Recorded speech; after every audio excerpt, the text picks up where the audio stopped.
Así, sin más, vamos a pasar a la siguiente mesa, que se trata de los movimientos emergentes.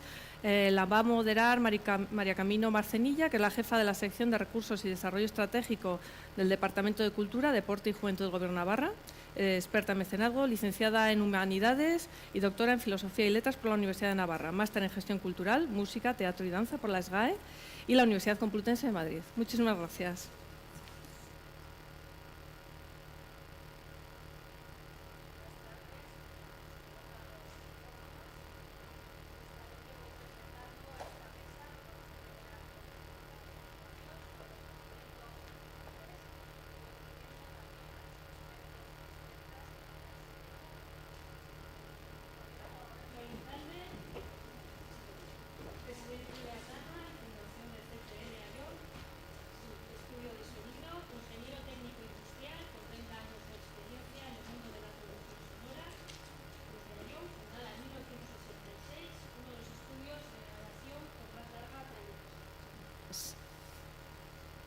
Es fundador de CTL, Formación, Imagen y Sonido, en 1999. A continuación presento al experto Benicio Aguerrea, al que invito por favor que suba a la mesa, coordinador de EIDE, Asociación de Diseñadores de Euskadi, licenciado en Bellas Artes por la Universidad del País Vasco y diplomado en Diseño Industrial por la Escuela Politécnica de Diseño de Milán.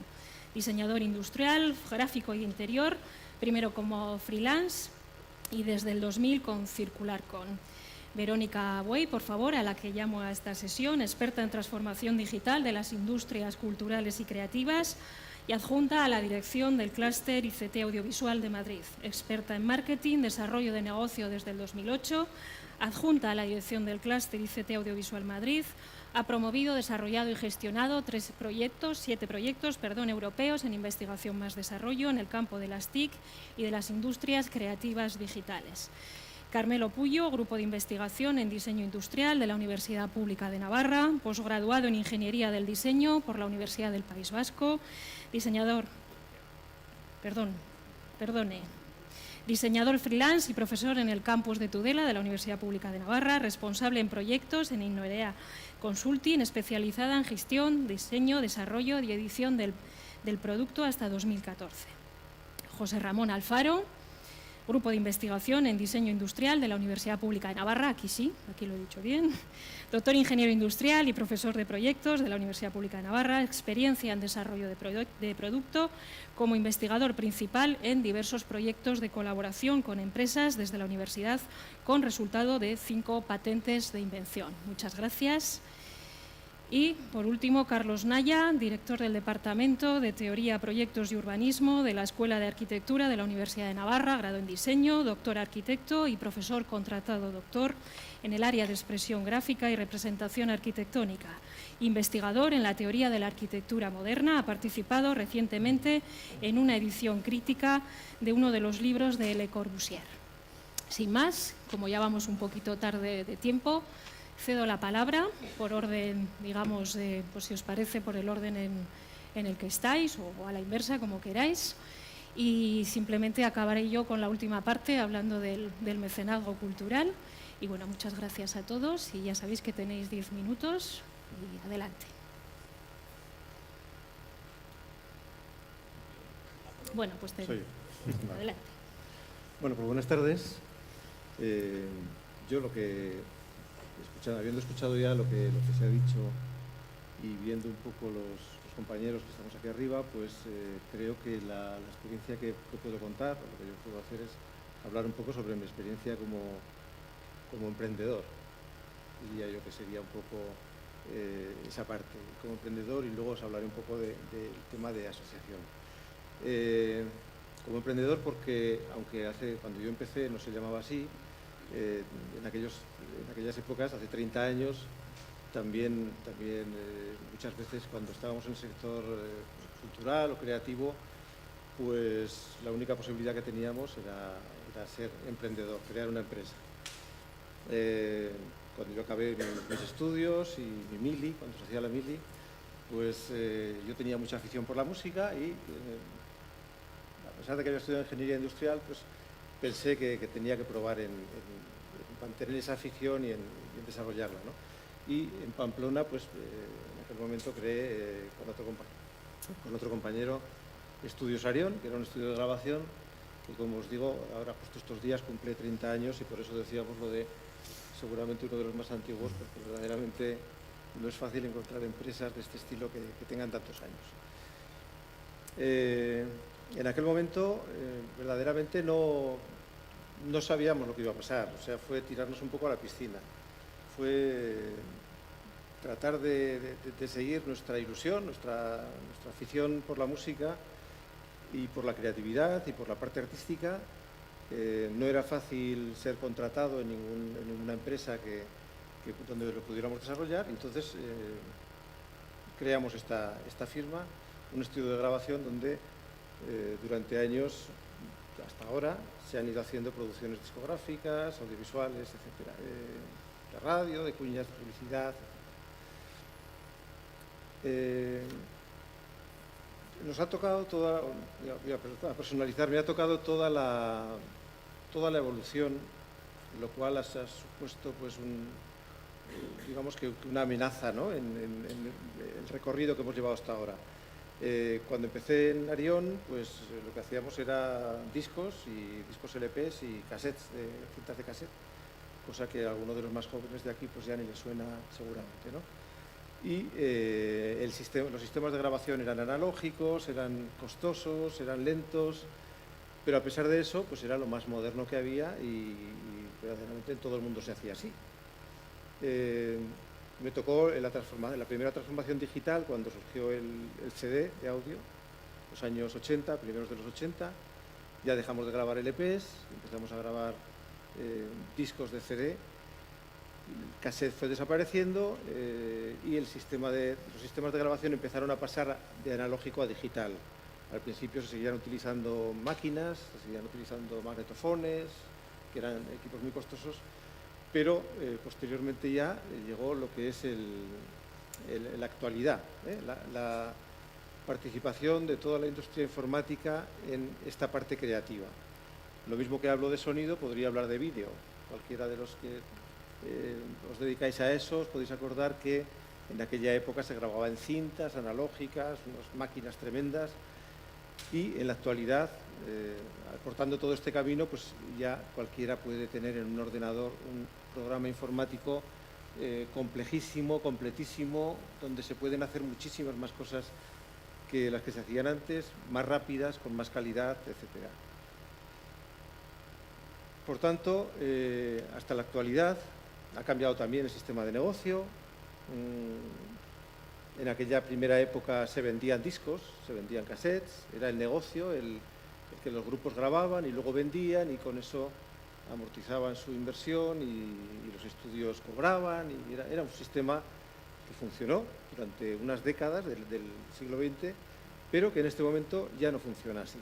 Ya las nuevas tecnologías han traído otros sistemas de difusión. Todavía no está del todo asentado el sistema y eso es un peligro porque verdaderamente la democratización de los sistemas ha hecho que todo el mundo tenga acceso y que sea muy fácil ahora mismo no comprar discos, sino piratear canciones, bajárselas, copiarlas. Antes, cuando copiábamos en cassette, era muy mala calidad, ahora la calidad es siempre la misma, ¿no? Entonces, es evidente que ha habido que evolucionar desde ese comienzo hasta la actualidad en los nuevos sistemas y buscando nuevos sistemas de negocio. Yo por eso luego os animaré a quienes estéis en esta situación de pensar en emprender en esta industria creativa y de la cultura, a emprender, a empezar, porque verdaderamente es ahora mismo en la comida hablábamos, ¿cuál va a ser el futuro? ¿No? La pregunta clave es ¿hacia dónde vamos? ¿Cuál será el futuro de todo esto? No tenemos ni idea, es imposible, pero si estamos esperando a que llegue el futuro no empezaremos nunca, ¿no? Entonces tenemos que empezar con lo que podamos ahora, con las herramientas que existen, siempre pensando en el futuro y siempre pensando en la innovación sobre todo, no atascarnos después, sino ir evolucionando. En mi caso, pues como negocio, pues a pesar de que Arión sigue existiendo 30 años después, pues en el 99 pues, pensé en el tema de formación, pensé que había una falta de recursos formativos en Navarra, en Pamplona, para quien tenía esa ilusión por montar, por hacer creatividad, por hacer vídeos, por hacer televisión, en fin. Y bueno, pues monté esa escuela que sigue funcionando y que en la actualidad pues sigue formando a las personas en este ámbito. Y la presentación como Atana, creo que es importante el pensar en el concepto de industria creativa. Cuando estamos hablando de la creatividad y del arte, en muchas ocasiones pensamos que es algo que no se valora lo suficiente y que quizás no merece la pena tampoco meterse en aventuras empresariales, puesto que a mí me gusta tocar la guitarra y toco la guitarra con mis amigos, grabo mis discos en casa, pero ¿por qué no lo vamos a hacer una profesión, ¿no? ¿Por qué no vamos a hacer que esa creatividad audiovisual, de moda, de diseño, se convierta en una profesión? Eso nos permitirá, pues, por supuesto, ser felices en nuestra vida profesional, y a la vez poner en valor este mundo de la creatividad tan importante. Falta mucho recorrido todavía por hacer, porque yo, pensando un poco en lo que iba a comentar aquí, decía, bueno, yo creo que los creativos, los artistas, yo creo que son las personas peor pagadas del mundo, peor pagadas incluso que la gente que está trabajando casi en condiciones de semiesclavitud. ¿Y por qué digo eso? Porque hay que tener en cuenta que para crear un producto audiovisual, por ejemplo, que es en mi caso el que yo conozco más, hace falta una cantidad enorme de horas. Para grabar un disco, para crear las canciones, para arreglarlas, para grabarlas, cuesta dinero y cuesta mucho tiempo, muchas horas. Esas horas aparentemente no se valoran, ¿no? Es como cuando alguien va a tocar y dices, oye, por tocar una hora en un concierto vas a cobrar tanto. Y ya, pero las horas de ensayo y de crear y de montar, eso cuesta mucho dinero, ¿no? Y sin embargo no está puesto en valor, y yo creo que es algo importante que los organismos lo tienen que tener en cuenta. Y en todos los proyectos que estáis contando, pues igualmente yo creo que hay que tener en cuenta que para que las ciudades creativas, para que la industria creativa salga adelante, hay que dar valor a lo que se hace, hay que ponerlo en esa línea. Por eso el tema de Atana, que Atana es el Cluster TIC de Navarra, es la Asociación de Empresas de Nuevas Tecnologías de Navarra, donde está integrado el subsector multimedia y audiovisual, por eso estamos nosotros ahí, pues está luchando por poner en valor ese mercado, esa industria, a la vez que bueno, acoge a las empresas que estamos en ese ámbito. ¿Qué tiene de particular esto? Pues que yo creo que este negocio que estamos viendo, buscamos talento, tiene que acabar en empresa, tiene que acabar. A veces da vergüenza decir empresa y por eso no decimos que somos empresarios, sino emprendedores, ¿no? Pero es lo mismo. Si emprendemos, somos empresarios. Como decía la directora general al principio, el gran tejido empresarial, no en Navarra, sino en España y en muchos países, son pymes y micropymes, pero micropymes de 1 o 2 personas nada más. Conviene agruparse, conviene asociarse, hacerse fuertes y de esa forma poder acceder a proyectos. Luego os contará Verónica los proyectos del Cluster TIC de Madrid, del audiovisual, la participación en proyectos europeos que esto puede proporcionar. Estamos ya en tiempo. Como resumen, porque supongo que estoy con la hora ya, hay que hablar muy rápido. Yo lo que os quiero animar a quienes estéis en este ámbito es que lo penséis como empresa, como industria, que os animéis, que ahora mismo hay muchas ayudas que a través de CEIN se pueden estar en los viveros de empresas, hay planes de financiación, hay, en fin, muchas personas que ayudan a los emprendedores, aparte de que es un objetivo estratégico del Gobierno, porque lógicamente no hay trabajo para todos para que nos contraten, y la solución en muchos casos es la emprender. Por eso, pues nada, simplemente mucho ánimo y nada más. Muchas gracias. Muchas gracias, Roberto. Benicio, cuando quieras, tienes la palabra. Bueno, buenas tardes a todos.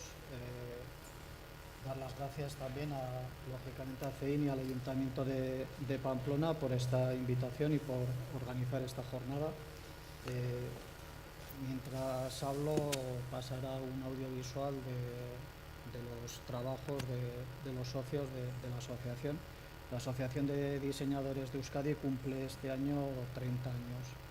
Es ya veterana entre las asociaciones, pero bueno, lleva ya unos años con un nuevo impulso vinculado también al propio impulso que las industrias culturales y creativas han tenido desde las instituciones, especialmente en Bilbao y en Vizcaya. La asociación agrupa a profesionales del diseño gráfico, industrial, de espacios y de servicios. Representan en total unas 50 empresas del País Vasco, de Navarra y de Iparralde también.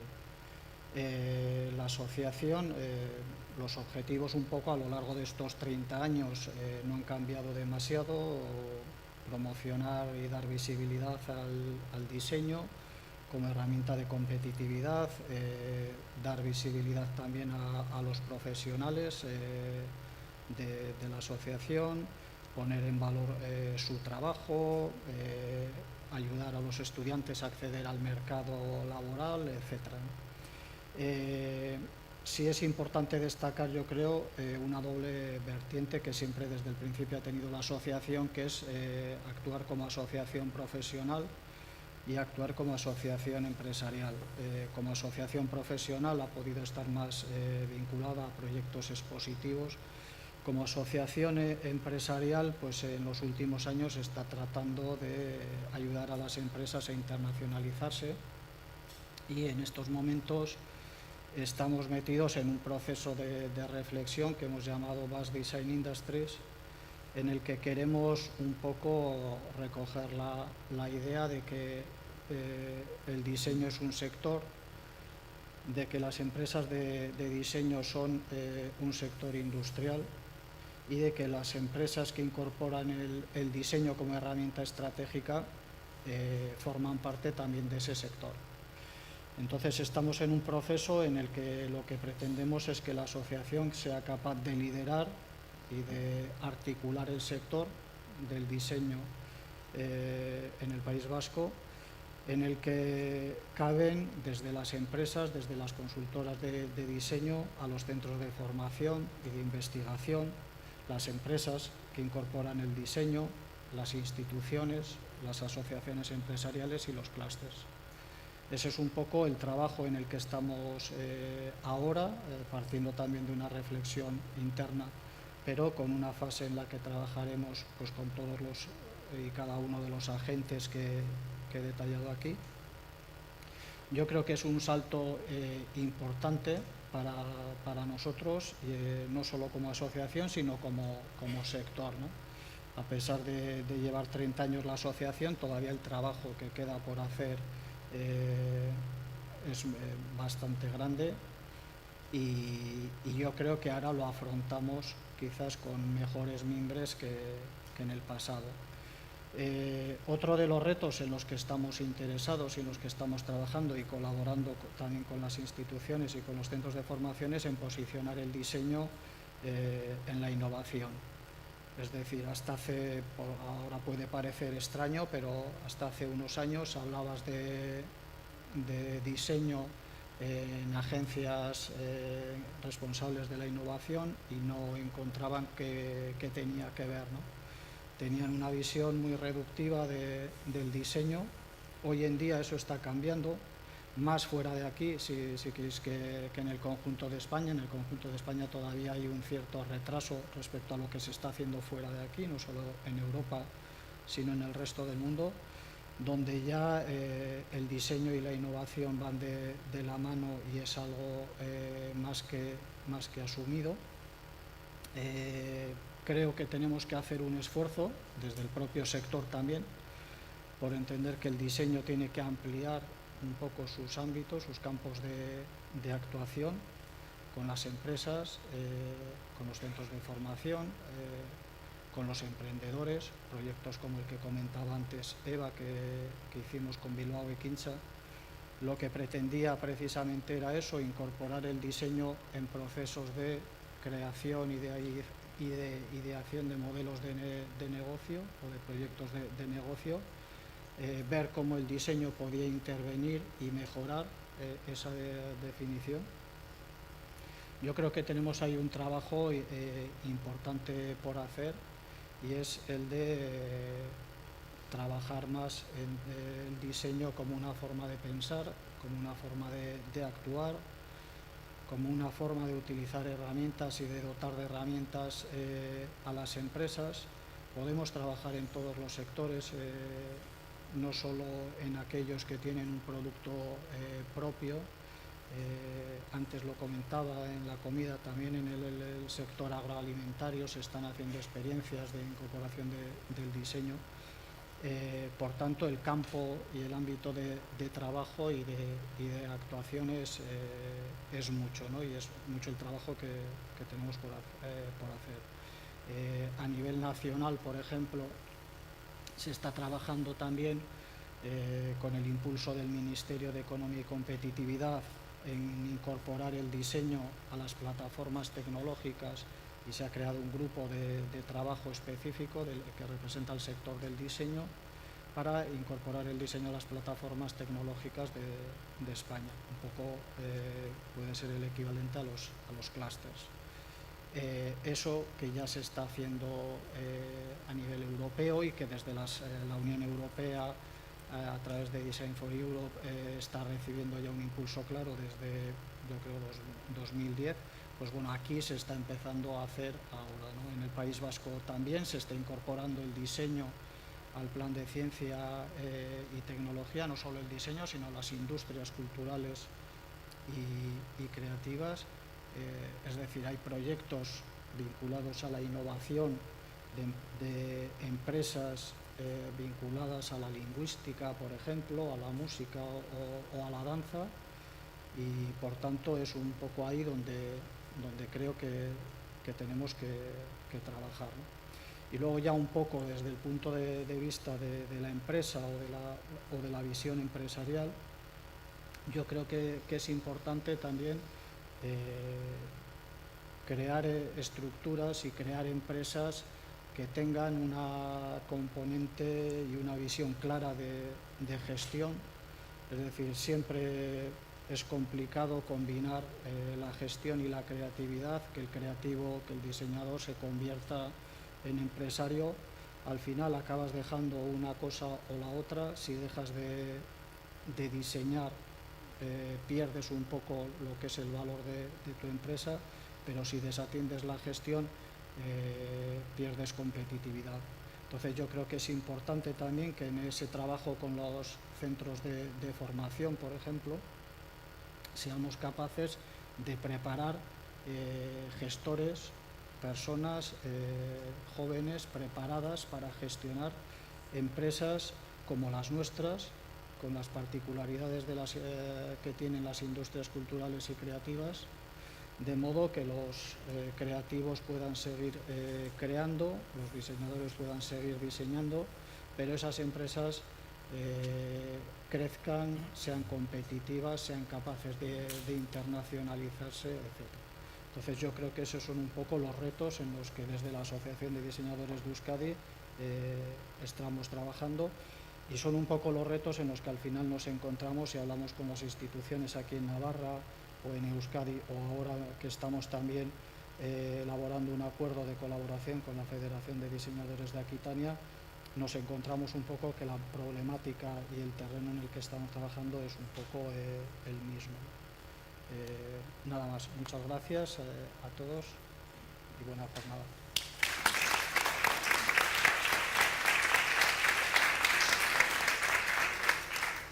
Nueve minutos, Benicio, muchas gracias. Verónica, tienes la palabra. Voy a hacer lo mismo que Benicio y me voy a poner el temporizador. ¿Para pasar las transparencias? Sí. Aquí. Bueno, buenas tardes a todos. Muchas gracias por la invitación. Me parece una jornada súper interesante. Quisiera que levantarais la mano, por favor, todos los que os dedicáis a algo relacionado con la creatividad. Vale, perfecto. Los que os dedicáis a tecnología. Vale, muy bien. Bueno, yo os voy a hablar de la combinación de los dos elementos, lo que ya hoy en día son las industrias creativas digitales. He pensado que lo más útil para todos sería enseñaros ejemplos de lo que ya está ocurriendo en Europa. Puse algunas transparencias que voy a saltar muy rápido solo para demostrar que la Comisión Europea y Europa en general es muy consciente del peso que tienen las industrias creativas en nuestro continente. Es que este es un dato que a mí misma me sorprendió, entonces por eso lo quería contar. Somos el tercer mayor empleador en Europa. Hay 7 millones de europeos que se dedican a industrias creativas y culturales. Hicimos un análisis DAFO que no os pienso leer porque es muy largo, pero os lo resumo en 2 frases. La mayor debilidad es que tenemos un tejido industrial débil porque, como ya se ha dicho aquí, el 85% de las empresas o emprendedores son pymes o micropymes, con lo cual gente muy activa, muy creativa, pero que no es IBM o no es Repsol, con lo cual se tiene que buscar la vida. Por eso lo decía, me parece, Roberto, las asociaciones funcionan muy bien y los clústeres nos dedicamos principalmente a ayudar a empresas y a emprendedores a colaborar con otros talentos complementarios para crear proyectos más grandes. Y las oportunidades tenemos un talento impresionante, hay gente haciendo cosas sorprendentes, pero cada uno en su rincón, y la clave es conectar. Y a eso básicamente nos dedicamos los clústeres. Os voy a enseñar ejemplos de lo que se está haciendo ya. No sé si sabéis que se ha dedicado bastante dinero a digitalizar contenido cultural. ¿Alguien ha oído hablar de Hispana? ¿Alguien ha oído hablar de Europeana? ¿Nadie? 1, 2, 3, vale. La Comisión Europea ha gastado cantidades ingentes de dinero en Europeana, por ejemplo. Creo que ahora mismo hay digitalizados 35 millones de objetos culturales de museos, archivos, bibliotecas y galerías europeos. Han invertido mucho en propiedad intelectual, metadata, Creative Commons, o sea, licencias, cómo compartir contenido, tal. Pero bueno, está ahí esperando realmente que alguien lo utilice. Es una materia prima bestial, deseando que una pyme emprendedora, un grupito de creativos decida crear una app o algo muy útil para que realmente eso llegue a un usuario. No sé qué sería. No sé si sería pasear por Bilbao, por Pamplona y que según vas por la calle en tu smartphone fueran apareciendo contenidos de Europeana relacionados con el sitio en el que estás, la esquina que estás cruzando, el edificio que tienes delante. O sea, no sé, la creatividad es infinita. Quiero decir, ahí hay una materia prima excelente. Se han hecho ya, que seguramente conocéis, aplicaciones de museos. Los museos sí lo están explotando. La aplicación del Museo del Prado, la aplicación del Thyssen. La que veis aquí en el smartphone es la Alhambra. En la Alhambra sí tienes una aplicación, puedes ir recorriendo y de repente te saltan pop-ups de la fuente que tienes justo al lado y entonces se te descarga información. En Atapuerca han hecho recreaciones virtuales de las cuevas y de cómo era la vida entonces. Sabéis, hay una corriente muy fuerte en Europa que es hacer la cultura y la experiencia del usuario lo más inmersiva posible. Entonces, bueno, hacerte revivir, ¿no? Volver al pasado, ser capaz de utilizar la tecnología para ver las momias como con rayos X, tecnologías de reconocimiento facial, que no sé si habéis oído hablar, eso se utiliza mucho en publicidad. Si entras, por ejemplo, cuando entras, pongamos, en un banco y en vez de tener el clásico anuncio, pues la idea es que te encuentras con una pantalla que reconoces si eres hombre o si eres mujer, o si eres adulto o si eres niño, o si estás contento o si estás enfadado. Y entonces, dependiendo de eso, te va a lanzar un mensaje u otro. Porque a lo mejor, si vienes con cara de cabrero, no te va a vender una hipoteca. O sea, la idea es personalizar el mensaje. Las dos corrientes, de hecho, son cuanto más inmersivo, mejor para el usuario, y cuanto más personalizado, mejor. Esto es otro ejemplo de entornos inmersivos en un museo. Este es un proyecto espectacular. Este es de la Universidad de Melbourne, en Australia. Debían de tener mucho dinero, porque si os interesa os mandaré el vídeo. Recrearon unas cuevas, que son las que veis ahí, pero de repente las figuras empezaban a moverse y a bailar, y te podías poner unos cascos y escuchar la música del siglo XV, pongamos, que habrían estado tocando esas figuras. Muy sorprendente. Conoceréis las Oculus Rift, tan famosas, y el proyecto que desarrollaron con el Rijksmuseum de Ámsterdam. La idea era, bueno, puedes visitar el Rijksmuseum desde el sofá de tu casa como si estuvieras allí. Esto es otro ejemplo de arquitectura urbana. Estos gráficos simplemente representan lo que los vecinos de un barrio opinan sobre la transformación urbana de su barrio, gracias a un centro cultural que iban a crear. Esto es el Digital Concert Hall de la Filarmónica de Berlín. No sé si sois melómanos y lo conocéis. A través de la web de la Filarmónica puedes comprar tickets, ver el concierto de este viernes en directo desde tu casa, pero no solo eso, sino comprar el ticket igual que si fueras a asistir. Quiero decir, si compras un ticket caro y estás sentado en patio de butacas, tienes la misma visibilidad y el mismo sonido. Más barato puede que tengas visibilidad reducida. Si estás arriba en anfiteatro lo vas a oír distinto que si estás en patio de butacas. O sea, han conseguido reproducir de forma digital la sensación desde el sofá de tu casa. Este es un proyecto que acaba de terminar, lo financió la Comisión Europea, participó la Pompeu Fabra de Barcelona, se llamaba Fénix, y la idea era, si la gente no es melómana y la música clásica es difícil de entender, ¿qué podemos hacer para acercarla, para hacerla más tangible, más amena, más comprensible?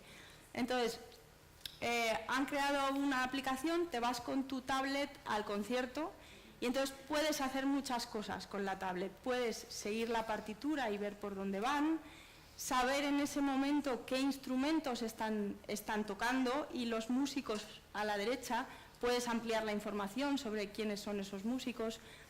Hace más cosas, no las he puesto todas porque no hay tiempo, pero puedes ver, por ejemplo, el movimiento de los brazos del director de orquesta, y qué significa, y a quién le está dando entrada en ese momento, y por qué hace ese gesto, y qué pasa justo después.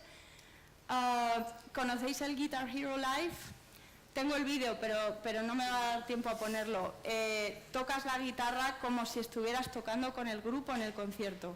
O sea, imagínate que eres guitarrista, estás con Muse, y lo ves tal cual, como veis la foto. Tienes todo el público delante de ti. Si tocas bien, de hecho, tus compañeros como que te miran, lo haces bien. Si estás fallando, te puede mirar Matt Bellamy y decirte, tío, ¿qué haces? O sea, es otra vez la idea de la inmersividad, de la experiencia de usuario, de aprovechar la tecnología por un lado y el contenido creativo por otro, para vender realmente un producto o un servicio que te engancha mucho, ¿no? Aquí no me voy a enrollar nada. Esta la puse porque quería daros un mensaje, y es, no pasa nada, crea mucha angustia pensar que tienes que saber hacerlo todo. Para poner en marcha un proyecto así, de complejo, parece que tengo que saber de todo. No, error. Lo perfecto es crear el equipo que tenga de todo. Quiero decir, tú eres experto en algo y eres muy bueno en algo. Búscate a los que te complementan, y a eso nos dedicamos los clústeres, básicamente. Es Tú eres muy creativo y haces muy buen contenido creativo, pero necesitas a alguien de tecnología que te ayude. Y entonces, al final, la clave es crear el equipo. Los clústeres estamos interconectados en toda Europa, los clústeres de industrias creativas, y ahora el de Madrid, nosotros nos acaban de nombrar en esta plataforma, que es la de los clústeres creativos, vicepresidentes de Cluster Interaction, que es algo que en España deberíamos aprovechar. Quiero decir, tenemos acceso a cualquier clúster de Europa y a cualquier pyme o universidad o centro de I+D, con lo cual, utilizadlo. Y nada más, muchas gracias.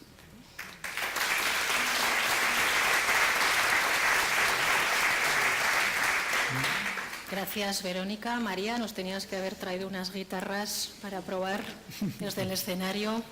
Bueno, a continuación tienen la palabra Carmelo y José Ramón. Adelante. Pues muy bien.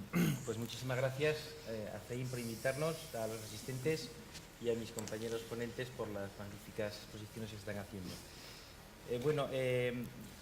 Estamos dos, con lo cual todavía seré más breve yo. De los 8 minutos me corresponden más o menos 4, con lo cual pues ya empiezo y será bastante breve. Yo creo que el objetivo de la charla es que aquellos que tengáis una iniciativa de lanzar una idea adelante o de montar un negocio, tengáis claro, que, como decías, que no hay que saberlo todo, pero sí que os podéis apoyar en centros tecnológicos o en universidades para desarrollar proyectos. En las universidades estamos profesores que tenemos una labor docente y una labor investigadora y que sabemos hacer cosas. Y hay grupos de investigación que ahora voy a comentar. Entonces, que es muy bueno apoyarse en los centros tecnológicos o en las universidades para iniciar los proyectos. Bien, nuestro grupo de investigación es el grupo de investigación en diseño industrial.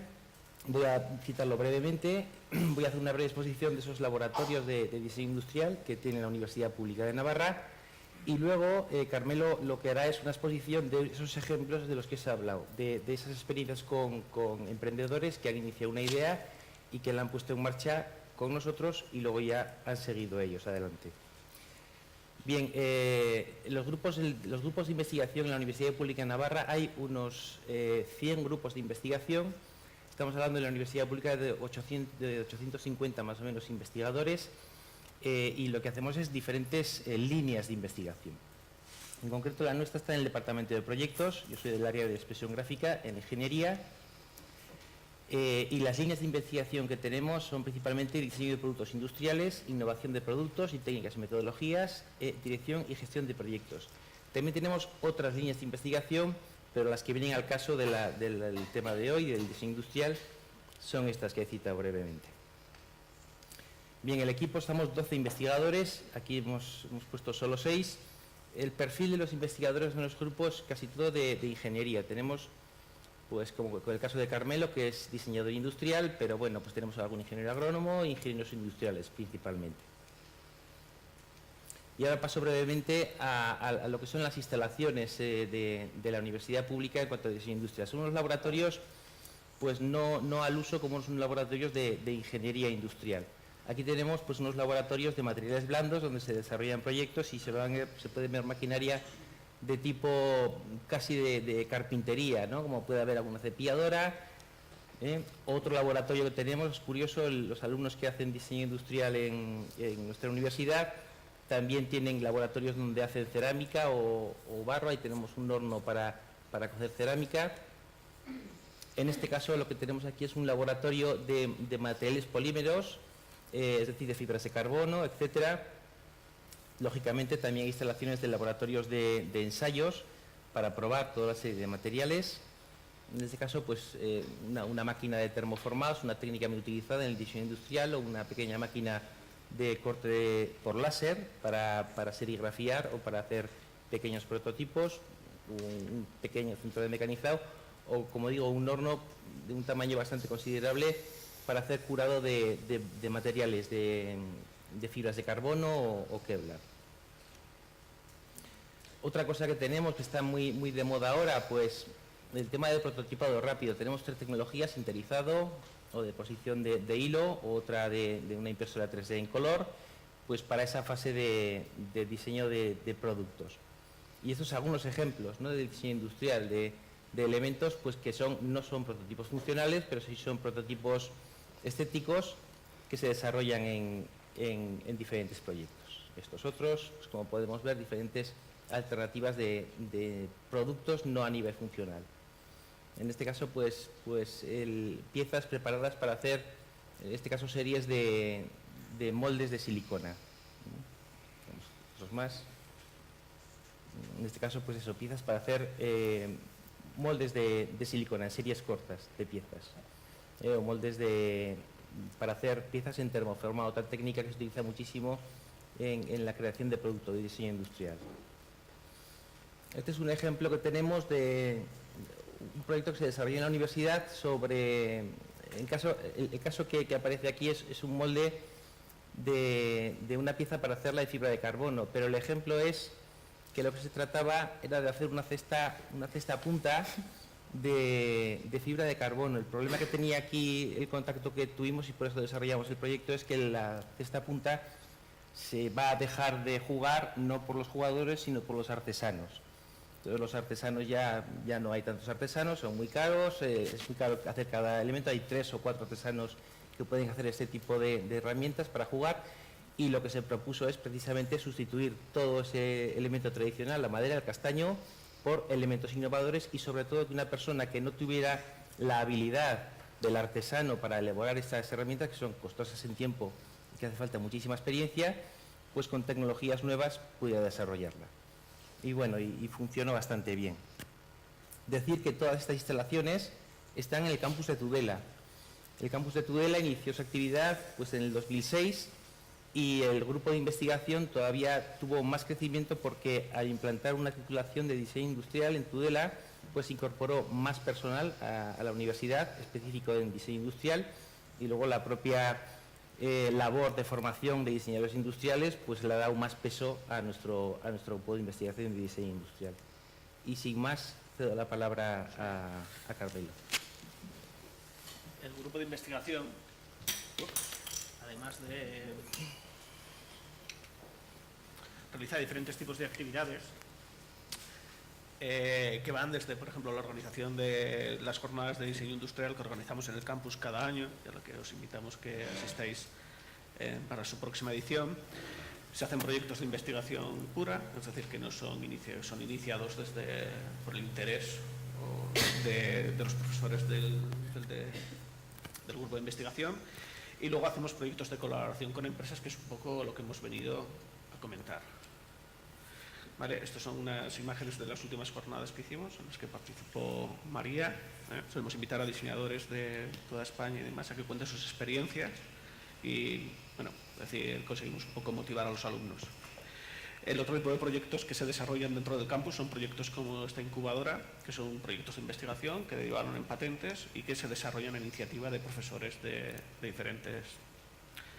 diferentes áreas. Y este otro es una camilla de seguridad que lo mismo se desarrolló a iniciativa de un profesor dentro del campus. En realidad nosotros lo que venimos aquí es a enseñaros o a ofertaros un poco lo que la universidad puede hacer con los proyectos emprendedores en los que estéis trabajando, y es que os podemos ayudar a resolver algunos de los problemas que puedan surgir en algunos casos, no en todos los tipos de industrias, pero sí en algunos de ellos. Entonces lo que hemos hecho ha sido prepararos un par de casos, os voy a mostrar solo uno, lo voy a hacer rápido. ¿Vale? La idea es que utilizamos una pequeña metodología, es decir, la relación con las empresas no se basa únicamente en la utilización de los recursos estructurales, es decir, los talleres y demás, sino que lo que intentamos es acompañar a la empresa en la resolución del problema desde el fondo, desde el principio. ¿De acuerdo? Entonces aplicamos una pequeña metodología básica de diseño que está basada en 4 fases. Observar con la empresa, idear con la empresa, imaginar, es decir, construir imágenes, y luego construir los objetos o las cosas que necesitemos para ese proyecto. Me hace ilusión, porque viene un poco al cuento, el primer proyecto, bueno, los 2 proyectos que he traído son de empresas de aquí de Pamplona. Al menos una de ellas sé que ha sido empresa participante en CEIM, Blackbinder. Ellos son Coldo, Sergio y Carlos. que fueron un poco, eran 3 personas que se pusieron en contacto con nosotros porque estaban desarrollando tecnología para interpretar música a través del iPad, poder hacer anotaciones en las partituras, un poco poder hacer la gestión documental en la música clásica a través de una plataforma. Entonces, a la vez que hacían el desarrollo tecnológico de todo este software, Carlos había pensado que era importante, que era uno de los promotores, que era importante poder dar un soporte sobre que el iPad estuviera en los conciertos, un soporte físico y demás. Entonces, bueno, iniciaron varios contactos, primero con un compañero suyo, un amigo suyo que era diseñador industrial de aquí de la Escuela de Pamplona, hicieron unas primeras propuestas y luego con un estudio de ingeniería de aquí también de Pamplona. Un poco porque veáis cómo llegaba el proyecto al principio. Uno del estudio de ingeniería le dijo: yo sé lo que tú necesitas, yo tengo eso en mi casa, ¿no? Es decir, que es con lo que nosotros empezamos el proyecto con ellos. Y era esto, era un soporte, es decir, con los altavoces y unos pedales. Es decir, esta es la idea que Carlos, el promotor, tenía de lo que necesitaban. Necesitaban poner una tablet y unos pedales para poder controlar el software que estaban desarrollando.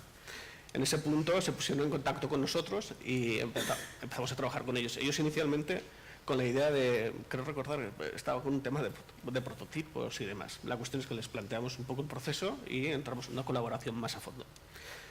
El primer planteamiento fue observar, es decir, parece curioso, pero muchas veces cuando estáis inmersos en un proyecto de desarrollo de un negocio, tenéis una visión muy reducida o se tiene una visión muy concreta de lo que se quiere hacer. Muchas veces no se pierde el tiempo suficiente en observar qué hay a nuestro alrededor, ¿no? Entonces, bueno, se acompañó, en este caso, a la empresa en hacer una observación más real de qué es lo que había en el mercado, qué podía funcionar e incluso si lo que estaban buscando ya existía, que a lo mejor estaba en el mercado. La siguiente fase tiene que ver un poco con poner en crisis la propuesta que traen. Es decir, ellos vienen con la idea de hacer un atril en la que colocar un iPad, pero a lo mejor esa no es la mejor idea, o no es la mejor solución, o no es la más viable, o la más económicamente interesante, o técnicamente la más viable, ¿no? Entonces, bueno, se les va proponiendo una serie de fases para reorientar el proyecto desde el atril hacia soluciones que nosotros entendemos que son más viables desde múltiples aspectos. Perdona, es la parte más dura porque estás criticándole a su hijo, o sea, viene que su idea es sí. Un niño, ¿me vas a decir que no es guapo? Sí, es guapísimo, pues igual no está guapo, ¿no? Hay que convencerles de quitarle mucha funcionalidad, es decir, es un momento duro. En última instancia, lo que hace, bueno, en última instancia no, otro de los pasos que solemos hacer es ayudar a visualizar, es decir, a que puedan ver un poco, ¿va hacia atrás? Sí. A visualizar qué es lo que les estamos proponiendo hacer. Es decir, ya hemos saltado del atril, es decir, lo que estamos es planteando otro tipo de objetos que nada tienen que ver con el atril, que tienen la funcionalidad adecuada, es decir, que se han reducido a la mínima expresión. Y construir, es decir, ayudarles. Esto es que el tiempo se ha agotado. Ayudarles a construir los dispositivos que hemos ideado con las tecnologías que os hemos enseñado en los diferentes laboratorios, ¿vale? Lo voy a pasar muy rápido, estos son los prototipos finales, ¿eh? Hay que comentar también que finalmente este proyecto, es decir, nosotros llegamos hasta la primera conceptualización del producto y ese proyecto luego lo recogió otro estudio de diseño industrial de Pamplona, la RIPA Studio, es decir, que terminó convirtiendo esta primera conceptualización que nosotros habíamos hecho y este primer prototipo que sirvió para evaluar funcionalmente, es decir, su estabilidad y su funcionalidad, es decir, luego ha sido desarrollado por un estudio de diseño industrial de Pamplona. Y yo creo que lo dejamos aquí, porque lo siguiente no nos da tiempo. Pues muchas gracias. Nada, lo único eso, que sepáis que bueno, la universidad y el campus está disponible para llevar a cabo. Sí, sobre todo la idea esa, la idea de apoyarse en centros tecnológicos y de diseño con nosotros, perfecto, pero si no en otras universidades, es decir, buscar apoyo, que hay muy buenos profesionales que te pueden dar apoyo para arrancar con la idea, eso es lo interesante. Pues muchas gracias. De nada. Después de vuestra llamada.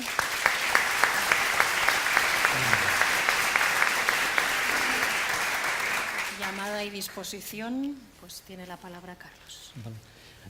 Bien, pues muchas gracias a CEIM por la invitación y a todos por estar aquí. Yo, como soy el último, intentaré ser muy breve.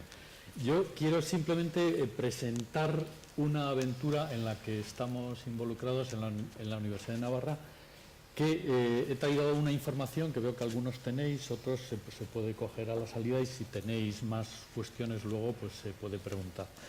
Bien, esta es una aventura que empezó hace un año exactamente, en mayo del año pasado, pero que se enmarca quizá en una apuesta de la Universidad de Navarra que viene de más atrás por la creatividad.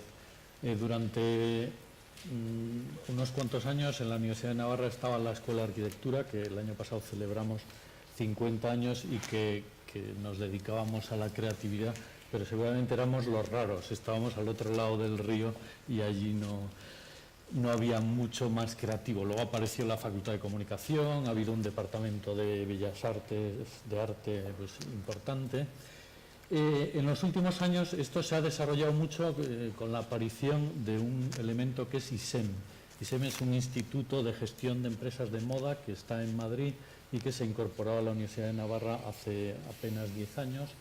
Con ISEM, la Escuela de Arquitectura, organizamos un programa de doctorado multidisciplinar en creatividad aplicada que lleva funcionando unos años y que permite que haya gente que hace tesis doctorales en temas de creatividad.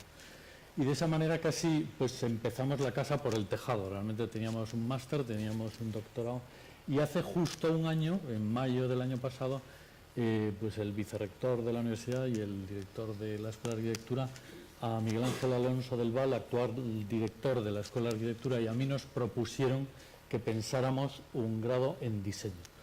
Un grado dirigido a pues, alumnos que acaban el bachillerato, ¿no? Pues la primera línea de formación en un ámbito del diseño.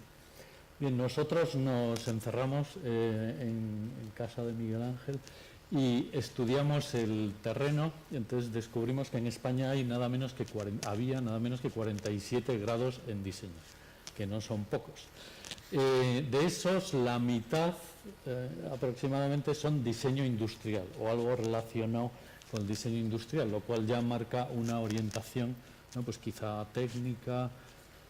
En los otros, la otra mitad, hay un poco de todo, pero en gran medida son escuelas de oficios que se han acercado a la universidad, a veces a facultades de Bellas Artes, para llegar a ser grado universitario, pero nacen como muy ligadas a un determinado oficio, ¿no? Pues al trabajo de la cerámica, al trabajo de la piel, al textil.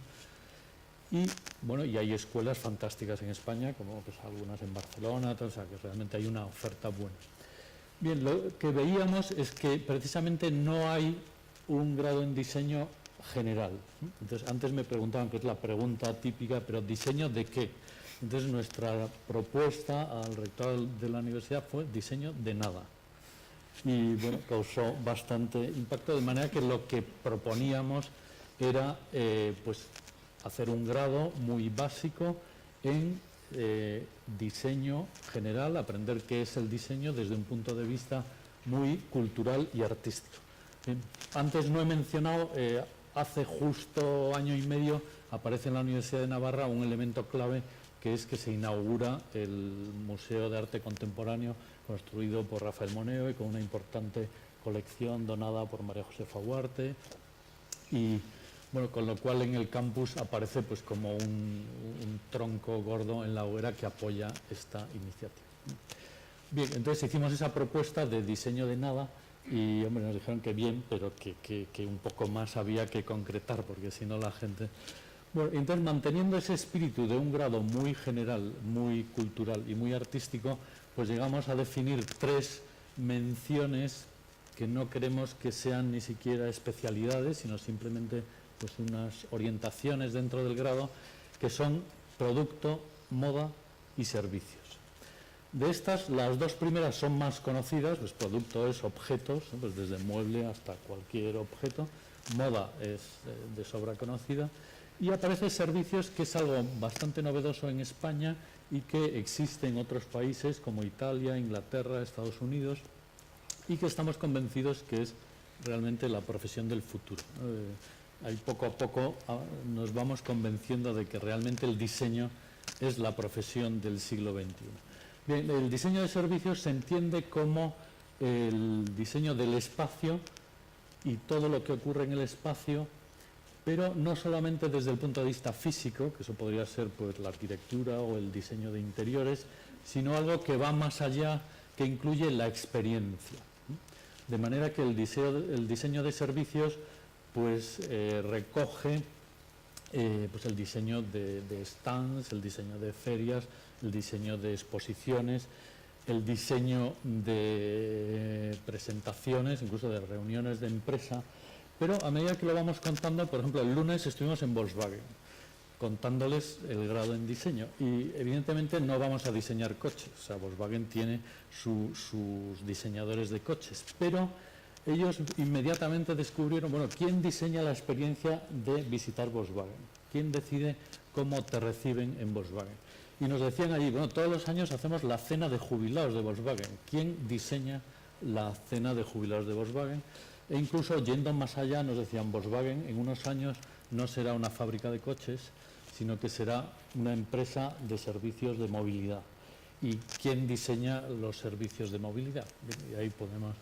Bien, por ese camino podemos llegar al ayuntamiento. Antes comentaba con la concejal, pues quién diseña las fiestas de una ciudad, o a una pequeña carnicería, que es decir, aparte de diseñar la fachada, quién diseña la experiencia de comprar, quién elige el papel del ticket o quién elige cómo va vestido el carnicero o cómo es el encuentro.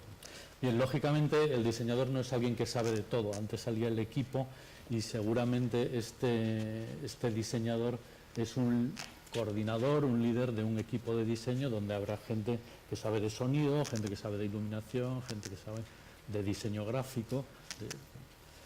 Entonces, con esto hemos lanzado estas tres menciones dentro del grado.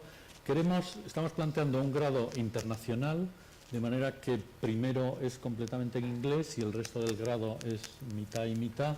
Estamos en contacto con escuelas de arquitectura como Parsons, que antes se ha citado, de diseño como Parsons, el London College of Fashion, St. Martin's, el Politécnico de Milán, y tenemos profesores invitados internacionales.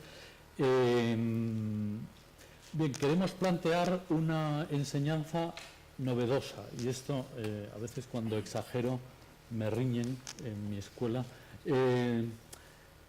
Queremos diseñar un tipo de enseñanza diferente a la habitual. Con esto queremos cambiar la enseñanza en la propia escuela de arquitectura. Nos gustaría que si funciona en diseño acabe cambiando en arquitectura, pero incluso más allá nos gustaría cambiar el modo de enseñar en toda la universidad. Es fascinante cuando se organiza desde cero un grado porque uno empieza, todo es nuevo. Cambiar uno que ya existe es bastante más complicado, ¿no? En ese sentido, yo suelo decir, y me riñen, que nos gustaría que no haya asignaturas entendidas como compartimentos estancos, que no haya un horario, que no haya exámenes, por supuesto, que no haya profesores. En todo esto hay que matizarlo. O sea, ahí apostamos, por ejemplo, por el equipo docente frente al profesor individual. Pero realmente lo que queremos es que sea un aprender haciendo y un aprender absolutamente novedoso. Bien, ahora mismo tenemos organizado el primer curso, que empieza en septiembre, y se organiza cada semestre en 5 proyectos. Cada proyecto es un tema en el que todas las asignaturas que aparecen en el plan de estudios, que ha sido aprobado por la NECA, no sin dificultades, porque esto de que no haya asignaturas no les cuadraba, pero lo hemos conseguido.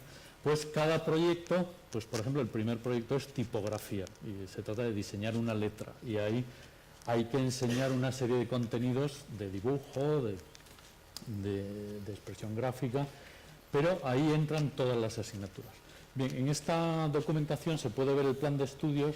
No hay asignaturas tradicionales, no hay matemáticas, no hay física, no hay dibujo, sino que hay 2 asignaturas que se repiten todos los años, que son laboratorio y taller.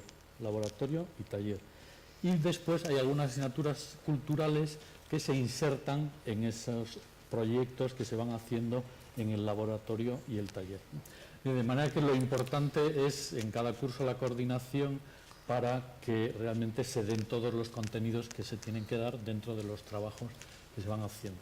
Una batalla que tengo en mi escuela es que no haya horario fijo, ¿no? Porque, por ejemplo, nos planteamos que pues, una semana nos podemos ir al Museo Balenciaga y tener allí toda la semana las clases, y realmente las clases pueden ser todos los días, o al Museo Oteiza o a algún otro. Bien. Me quedo aquí, si seguramente luego habrá dudas. El grado empieza en septiembre, como digo. La idea que tenemos es tener 60 alumnos. Nos conformábamos con empezar con 30 el primer año y las expectativas han sido superadas. Ahora mismo tenemos 50 y pico y no sabemos qué vamos a hacer con ellos. Entonces, realmente habrá que diseñar algo. Muchas gracias.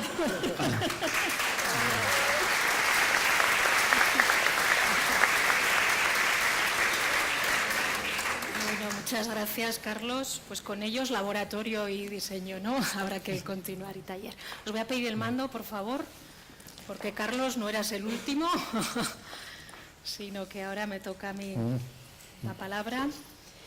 Y bueno, quizá después de ver vuestras presentaciones tan sugerentes de diseño, de prototipos, de innovación, pues habrá llegado una parte un poquito más ardua. Explicarla en 10 minutos es muy complicado y simplemente lo que voy a intentar, ya que la segunda mesa vendrá Javier Lacunza en un momento dado a hablar de artes escénicas, voy a parafrasear del teatro y su planteamiento, nudo y desenlace. Voy a intentar de alguna manera explicar un marco normativo novedoso, que es el mecenazgo cultural, en una ley novedosa en Navarra del año 2014, y una ley que por acuerdo programático está su modificación en los próximos años, pero que ya tenemos los primeros resultados y que algunos de vosotros y vosotras ya conocéis, y simplemente explico brevemente qué es una ley porque es muy complicado hacerlo en 10 minutos, pero bien sabéis que en el departamento hay una persona, presidente coordinador de mecenazgo, encargado de estas cuestiones. Y bueno, ahí hay una comisión de mecenazgo que está a vuestra disposición para todo lo que necesitéis en este tema. ¿Por qué es importante el mecenazgo? Y aquí agradecemos también a María, a CEIN y al Ayuntamiento de Pamplona que nos den la oportunidad de explicar un modelo de política cultural novedoso en nuestros contextos, no en el mundo anglosajón o en el mundo americano, donde la cultura surge desde el ámbito privado. En nuestro caso es un modelo más de subvenciones públicas, con lo cual lo que intenta la Administración es generar un marco normativo indirecto en su política cultural. Y me baso en una cuestión que dice el Ministerio en su Plan de Fomento de Industrias Culturales y Creativas del 2016, de todo el listado de lo que dice que son las industrias culturales y creativas. En su último apartado señala la importancia de fomentar el mecenazgo cultural. Creo que es una vía fundamental para la creatividad. ¿Y por qué? Elaboramos una carta del mecenazgo al hilo de la ley, porque así lo marcaba una disposición adicional, donde señalábamos la importancia de generar un paraguas, unas buenas prácticas, tanto a donantes, beneficiarios como a la Administración pública. Me centro simplemente en un aspecto. ¿Por qué interesa la ley de mecenazgo cultural y qué quiere favorecer la ley de mecenazgo cultural?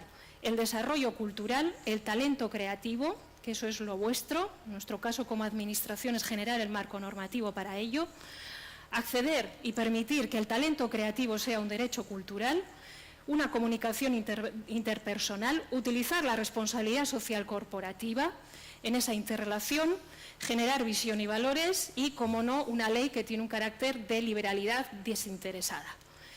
Los beneficiarios, bueno, ahí tenéis las buenas prácticas, tenemos una página web donde aparece esta carta del mecenazgo que generamos. Lo que intentamos en todo momento es generar una corresponsabilidad entre la Administración, entre los creadores, aquellos que tenéis el talento creativo tan necesario y tan importante, y aquellas personas físicas o empresas interesadas en esa corresponsabilidad, también porque tienen unos beneficios fiscales, pero fundamentalmente porque les interesa el proyecto y quieren apostar por ello. Simplemente paso las buenas prácticas, nuestra parte, pues la accesibilidad, establecer un poco esa idea de cultura filantrópica y generar y difundir la ley del mecenazgo, tanto en acciones formativas como por nuestra parte llegar al mundo empresarial para que conozca las desgravaciones fiscales y el interés que tiene apostar por el talento creativo. Sin más, la ley es una ley pionera del año 2014 y en el marco de esa ley ya se nos dice qué es el mecenazgo, porque hay otras visiones del mecenazgo, pero al amparo de la normativa es la participación privada, ahí lo tenéis, en la realización de proyectos y actividades culturales considerados o declarados de interés social. El interés social Es una cuestión que establecemos con unos plazos a lo largo del año, que ya os voy a explicar. ¿Quiénes pueden ser beneficiarios por el momento? Ya os digo que por acuerdo programático está la disposición de la modificación de la ley en los próximos años, por las entidades sin ánimo de lucro, la Administración de la Comunidad Foral, todos sus organismos autónomos, las universidades establecidas en Navarra, hogares, centros y casas de cultura, Iglesia Católica y confesiones religiosas y las personas físicas con domicilio fiscal en Navarra que cumplan una serie de requisitos como estar dados de alta en determinados impuestos de actividades económicas y no superar los 200.000 euros en la cifra de negocio. El interés social, como no, en nuestra administración todo tiene que estar regulado, con lo cual va a través de una orden foral donde se señala qué es la declaración de interés social, quiénes se pueden presentar y los plazos que se abren a lo largo del año para ello, que suele ser del 1 al 31 de mayo. Acabamos de finalizar el cuarto plazo para la declaración de interés social desde que existe la ley y de esos 4 plazos, bueno, de los 3 anteriores, para acabar en ese planteamiento, nudo y desenlace, os voy a dar ya unos datos reales a 16 de junio. Bueno, modalidades del mecenazgo, ya os digo que estamos a vuestra disposición y hay una página web porque es complicado explicar esto en tan poco tiempo. Simplemente deciros que bajo el paraguas de la ley existen 3 tipos de modalidades de mecenazgo: las donaciones, los préstamos de uso y comodato y los convenios de colaboración. Las donaciones, como suele ser bastante habitual, son esas aportaciones desinteresadas con ánimo de liberalidad. Normalmente se suelen hacer en cuestiones económicas o a través de cuestiones económicas. Y no hay que olvidar, porque distingue esta ley del patrocinio, que así como el patrocinio tiene una contraprestación publicitaria, en el caso del mecenazgo es con ánimo de liberalidad, con lo cual ahí lo tenéis, son donaciones puras y simples, intervivos e irrevocables y vinculadas siempre a un proyecto determinado que se ha presentado a la declaración de interés social, es decir, al sello MECNA.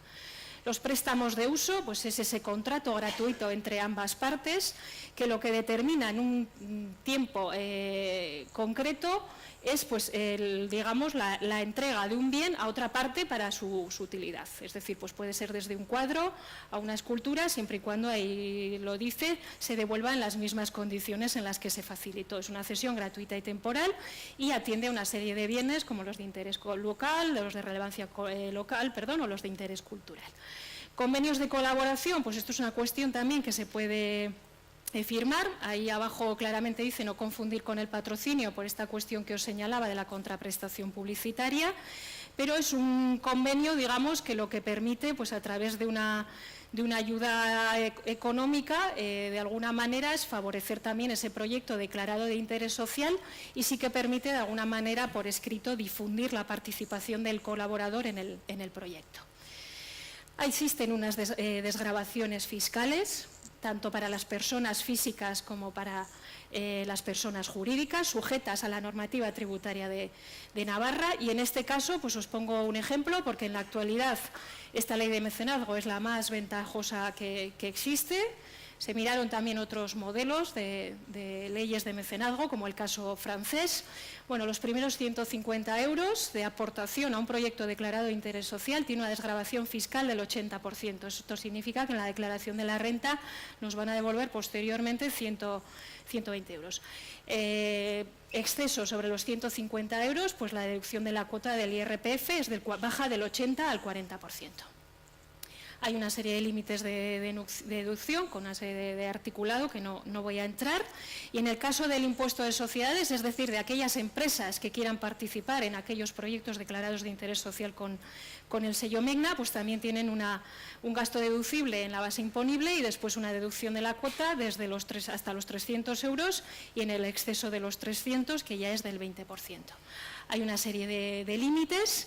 Y claro, bajo el amparo de la ley se tuvo que definir, porque cultura es un concepto muy, muy amplio, en el que, bueno, pues podríamos hacer una tesis doctoral desde su origen de la raíz latina colere hasta la actualidad, pero en este caso se definió como proyectos y actividades culturales los que veis ahí, ¿no? Es desde la cinematografía, las artes escénicas, la música, danza, teatro, las artes visuales, el libro y la lectura, procesos y proyectos de investigación generados sin diversidad de productos culturales. Creo que aquí se ha hablado de productos, se ha hablado de servicios, puede ser un cauce.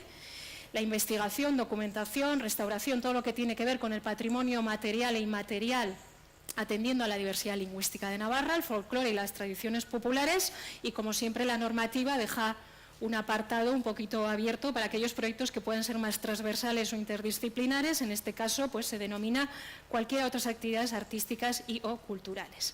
Simplemente, la ley quiso ser desde el origen, y así se reivindicó tanto en las alegaciones como en la tramitación parlamentaria, quiso ser, y lo es, una ley de mecenazgo cultural, y en este caso, pues todas las actividades lúdico-festivas o aquellas donde la cultura, digamos, no sea su contenido principal y atienda más a cuestiones deportivas, turísticas, asistenciales o educativas o de otra naturaleza, pues no entrarían a formar parte dentro de lo que son los proyectos de interés social y, por lo tanto, de la posibilidad de las desgravaciones fiscales.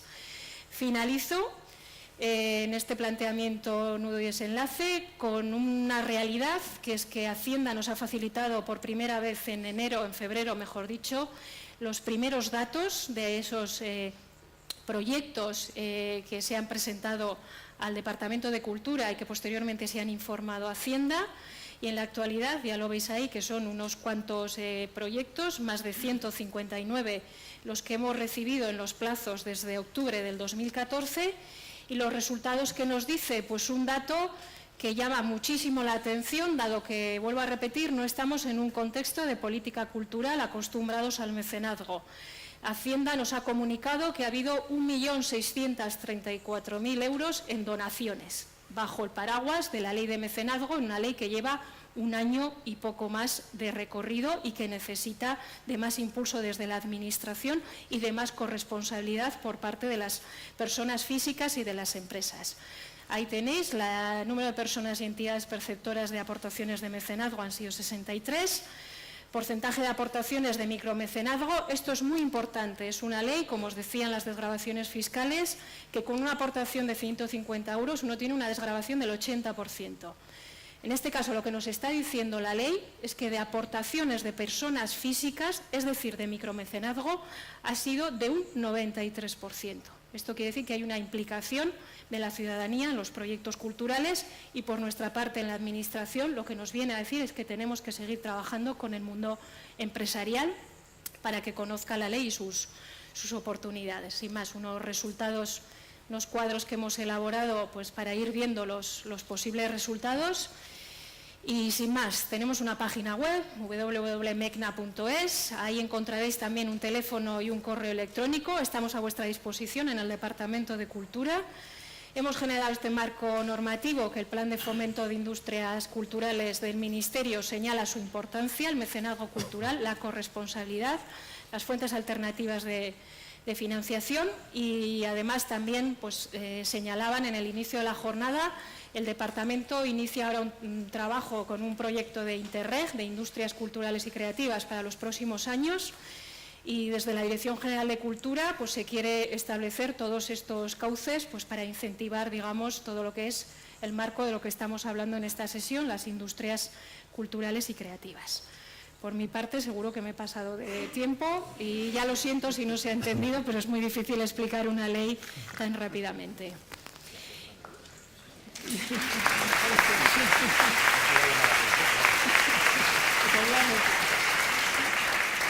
Y ahora, bueno, estamos ya fuera de tiempo, pero sí que es cierto, quizá lo dejo para ese pequeño descanso que tenemos ahora como reflexión y también lo traslado a la mesa, lo traslado a todos vosotros y vosotras, que cuáles son esas oportunidades, ese futuro, que ya veo que en la comida también habéis abordado el tema, por lo que habéis comentado, cuál es el futuro y las oportunidades de mercado de las industrias culturales y creativas. Lo dejo yo casi pues, a la reflexión de todo, lo compartimos ahora en el descanso.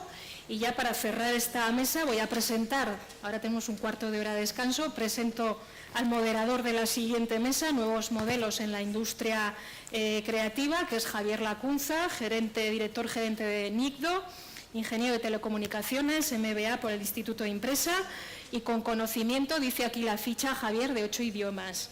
Experiencia en gestión industrial, fiscalidad de industrias culturales, Dirección General de Empresas, vinculadas al turismo, ocio, cultura y deporte. Eso ya, después del descanso, Javier moderará la segunda mesa y por nuestra parte, por vuestra parte, muchas gracias por las intervenciones y a vosotros también.